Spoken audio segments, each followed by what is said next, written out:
OnePlus Nord 2 is out for a while and I have used this phone for over a month now. It's time to review it. If you are watching my channel for the first time, hit the subscribe button and like this video too. OnePlus Nord 2, the Nord successor, is a big upgrade in almost all the aspects. If we look at its design first, it quickly makes a statement. It looks too different from the original Nord. Its design is more eye-catching. The camera cutout at the back makes a good impression. The phone is built out of glass. The Gorilla Glass 5 can be seen on the front and back. The frame is plastic. The phone is small, lightweight, handy, easy to use. Ergonomically, it's a really good phone. I am rocking this phone in the grey color as you can see, and I totally love this color. This phone, like the Nord, doesn't have a headphone jack either. The USB-C port, dual SIM card tray, mic and speaker can be seen at the bottom. Volume button is on the left and the power button and the silent switch is on the right, and just a secondary mic at the top. Nord 2 uses 6.43 inches Fluid AMOLED screen with a punch hole going towards the top left corner of the screen. Personally, I am not a fan of the punch hole in the top left corner. I like it better in the middle of the display. Thankfully, the bezels are not huge. The display is rightly sized. Since it happens to be an AMOLED display, you are unlikely to run into any color contrast, brightness, or the viewing angle issues. The brightness peaks on the other side of 800 nits. In the settings, I found the AI resolution and color boost options. These two options are likely to improve your video viewing experience on the Nord 2. This is a 90Hz display, although it works fine for the most part, and I thoroughly liked its responsiveness, but I still wish it could bring a 120Hz display because that has become a standard for such phones these days. This is where the OnePlus has cut the corners. Under the display we get the OnePlus fingerprint scanner, which still works faster than many other fingerprint scanners that are available to date. The software on this phone is Oxygen OS 11.3, running on the top of Android 11. Oxygen OS is still the closest thing to vanilla Android. The UI elements look good. There isn't a lot of bloatware out of the box except for that community or the clone phone application, along with a couple of other applications. The phone has the ambient display, which works similar to the always on display feature, in case you don't know that. The native app lock kills the need for a third-party app lock application. Convenience tools give you the control over gestures, screenshots, and more. Features like RAM boost also help improve the software experience on this phone. I have had no issues on the software end. We will talk about its camera applications UI once we review its cameras. The hardware on this phone involves the MediaTek Dimensity 1200 AI chipset. This is a 6nm 5G chip.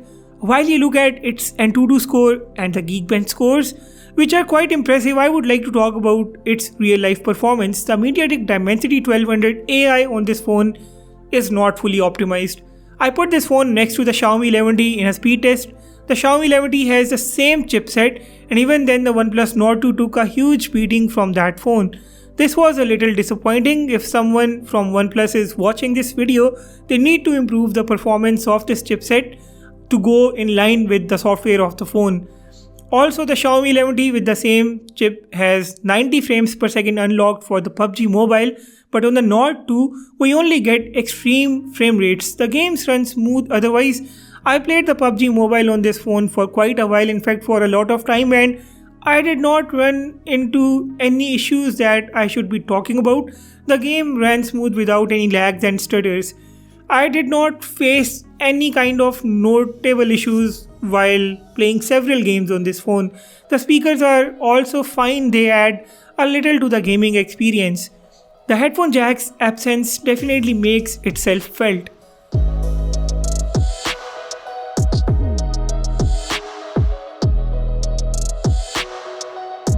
Nord 2 has a relatively smaller 4500 mAh battery.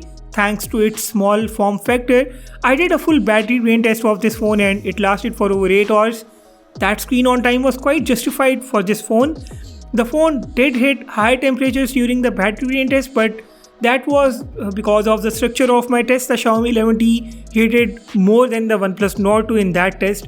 I've been hearing a lot of users talking about the OnePlus Nord 2 devices blasting off. In fact, there are countless images being shared from all across the world. I have extensively used this phone and thankfully it has not exploded on my end so far, and I do hope that it doesn't explode in future either. We are yet to find out whether there are some units with the issues leading to an explosion or all the OnePlus Nord 2 devices are faulty. To charge it up, we get a 65 watt WAP charger in the box and it takes about 40 minutes to hit 100%. I got my Nord 2 from the UAE and it's the global variant carrying 12 gigs of RAM along with 256 gigs of internal storage. The phone has 3 cameras at its back, with the main one being a Sony IMX766 50 megapixel sensor. Rest of the camera details are on the screen. Camera app on this phone is good. It's feature rich. It's got all basic features and a very nice pro mode with the RAW support. There is a movie mode which is basically the pro video mode on this phone. The video recording options, however, are limited. It doesn't have 60 fps for the front camera and the rear camera can do 60 fps only up to 1080p.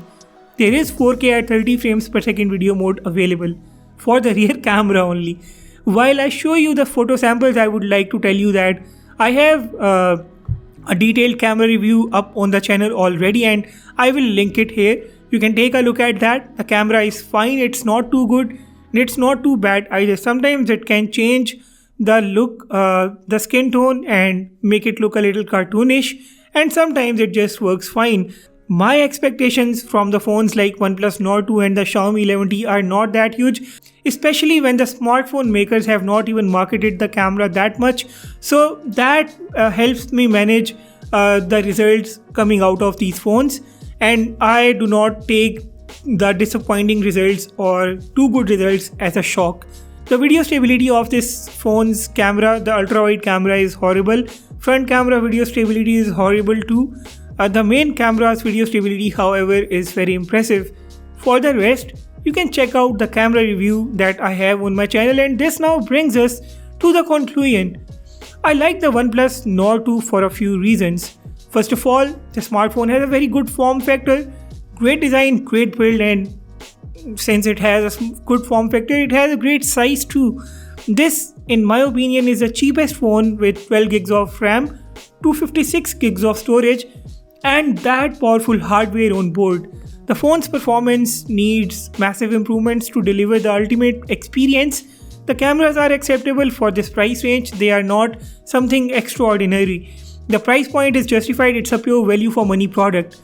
Some OnePlus Nord 2 devices are exploding and that remains a complete mystery. We still need more information to be sure about the safety of this device before we declare it a complete failure. And now, the choice is yours. Would you pick up the OnePlus Nord 2? If so, which color will you go with? Also, if you haven't liked this video so far, please hit the like button and subscribe too, and help me cross 100k subscribers. We need to keep the channel alive somehow. With that being said, I will sign off and see you all in the next one.